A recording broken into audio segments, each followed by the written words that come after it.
Let's watch the end of this Cenk Uygur, David Pakman thing, because there's some interesting shit here at the end. Some shit that I swear to you, it sounded like Cenk Uygur and David Pakman were saying they want to expand the centrist whole, like, well, we can have people who have differing viewpoints on trans rights under the Democratic umbrella. And I was like, say what? Because, like, I don't see how you can put human rights. I don't see how you can, like, go against human rights. I'm not saying we need to make rash decisions with sports and all that, but we do have to figure out a way for people to not be banned from shit. Like, human rights need to be the number one thing for everybody. And if we can't make it work as it is, we should evolve our systems to be able to make it work. But yeah, let's watch this. I'm curious about this. So David, we're going to keep track on this. We should talk more often. We need to, and actually, of course, one last question, as I always do. Look, can we agree on this at least to be more inclusive, as you're saying in the book and in your show, that if we disagree on certain issues, so what, right? We disagree on whether trans people should be forced into professional women's leagues or not, or we disagree. You see that framing? We disagree on whether trans people should be forced into professional leagues or not. He actually framed transgender people having the right to compete as if they're being forced into professional leagues. Forced. Yeah, I'm going to back it up again. But look at this. They're about to agree that, like, yeah, if you're a little bit anti-trans, we think we should make room for you in the umbrella. Dude, watch this, dude. This is crazy. I always do. Look, can we agree on this at least to be more inclusive, as you're saying in the book and in your show, that if we disagree on certain issues, so what, right? We disagree on whether trans people should be forced into professional women's leagues or not, or we disagree on Israel, or we disagree on anything else. Can we all at least agree on the core economic issues that unite all Democrats, and that we not, like, bury each other and hate each other over the things we disagree on while we continue to disagree? There's nothing wrong with that. We should keep that going, right? See, here's the problem that Cenk is leaving out here, okay? Because for the transgender members of the Democratic Party, that little question about the sports league, it's a lot more than sports to them, because they know that the sports league isn't really the issue coming from the right. The right wing wants to erase transgender people and harm them. Look at Elon Musk. He won't even talk to his own trans daughter. He dead names her and says that she's dead, okay?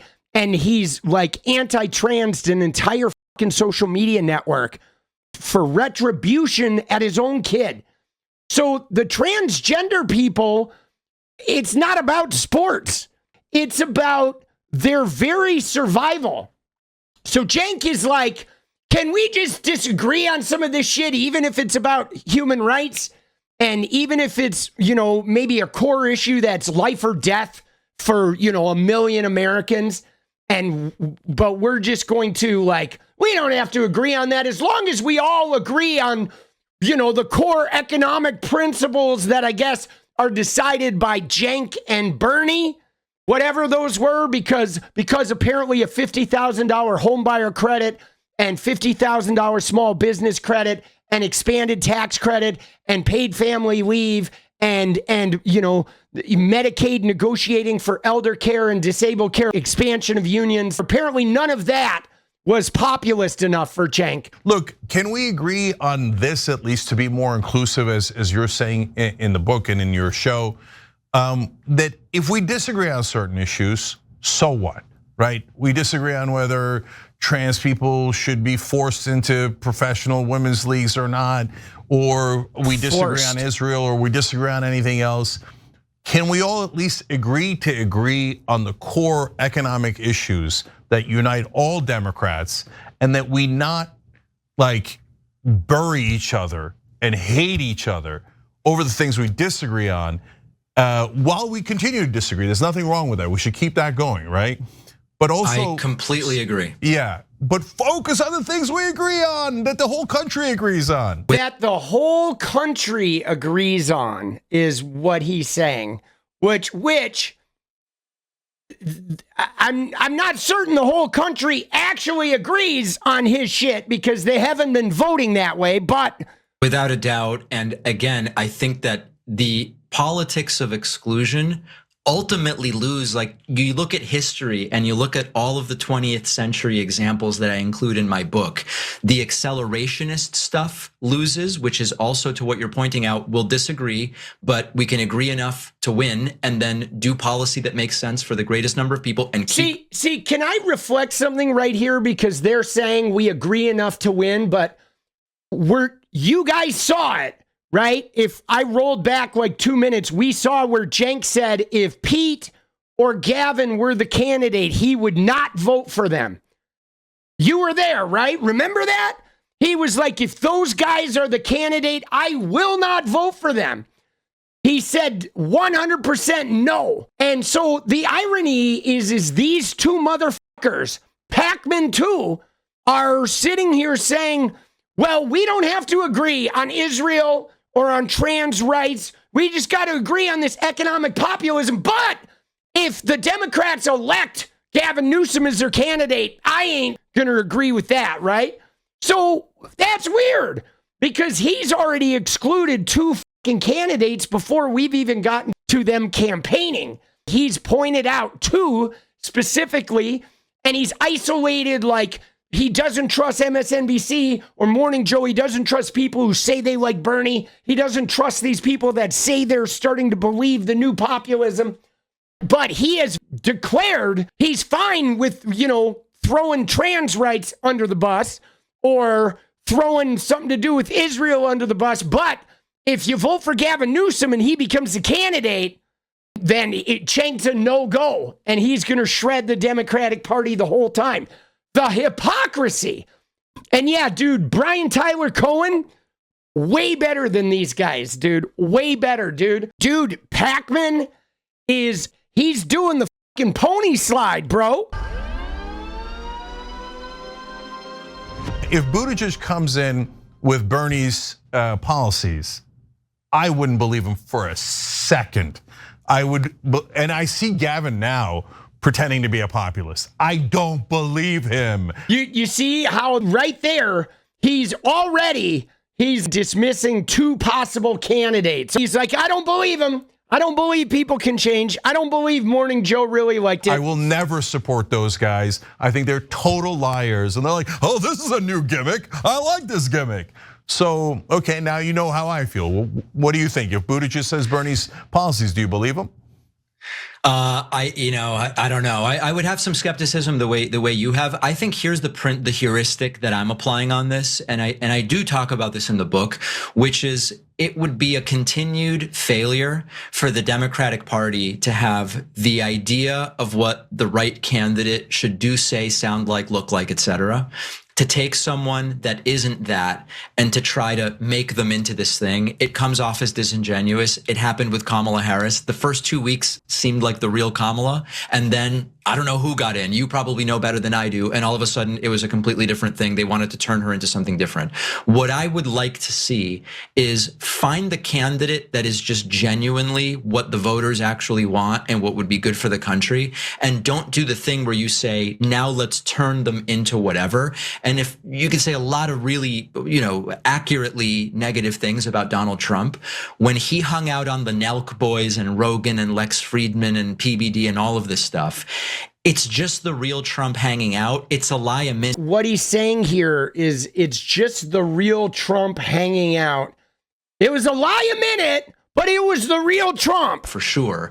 But there's a genuineness that we just are not finding yet on the left. And dude, bro, that is pretty wild because there is not a genuineness with Trump. Not at all. He lies about everything. He is dishonest and he's phony and he just rambles. He talked about the same, the same couple of stories, the shark, the battery, the snake, the windmills, Hannibal Lecter, the kids being trans. All of it was bullshit. All of it was lies. Nobody challenged him. Nobody required him to be decent, but they have a whole Kamala Harris was too stiff. Her policies weren't clear enough. What were Trump's policies clear? He didn't even have any fucking policies. At the debate, he said he had concepts of a plan in healthcare, but they let that go because Trump is genuine, so he can have concepts of a plan, right? But Kamala Harris, like, business credit wasn't clear enough for us. There is Trump is always the same. Like, wherever Trump goes, he's performing the same 7 lies. But when somebody's lying all the time, I don't feel like that's genuine. I mean, he played the same character everywhere. He played the same character. Yeah, Kamala had to solve Gaza and Trump just had to say groceries. But so Trump will play the same character everywhere he went. Every single question he got asked, he ended up talking about there's 20 million people invading the country. They're coming from, jails and prisons and asylums and mental institutions, right? Same shit over and over and over again. But dude, none of that was fucking genuine. And yeah, look at what's happened since he's been president. Lie, lie, lie, lie, lie. And I don't want to see that, so I share your skepticism. Yeah, and so the difference is that you can be authentic and be a liar at the same time. That's Donald Trump's authentic self is pathological liar. Right? Yes. But you get a sense of authenticity. See, they're saying that a pathological liar who appears authentic to them is better than somebody who's they don't trust because they're fucking Democrats. Dude, isn't that crazy? His authentic self is a pathological liar, and that's so charming, right? Dude, it's misogyny, bro. It is like these guys right now are up to their fucking neck in misogyny right here, dude. It's kind of gross, actually. What's crazy about this shit is how, the president has nothing to do with the legislation getting passed. It really doesn't. You could get the most leftist fucking president on the planet, and without Congress, nothing's happening. I know, dude, it looks like he's ready to throw up the Elon salute, doesn't he? Doesn't he look like he's en route to the Elon salute? Pause game. What is up, guys? Thank you so much for watching. If you like the video, you want to support independent resistance media, you know what to do. Drop that sub, hit the like button, and please share it. And we do love our members, so if you want to become a member, it's another really great way to support. Thanks again for everything, guys. I'll see you next time. Let's go.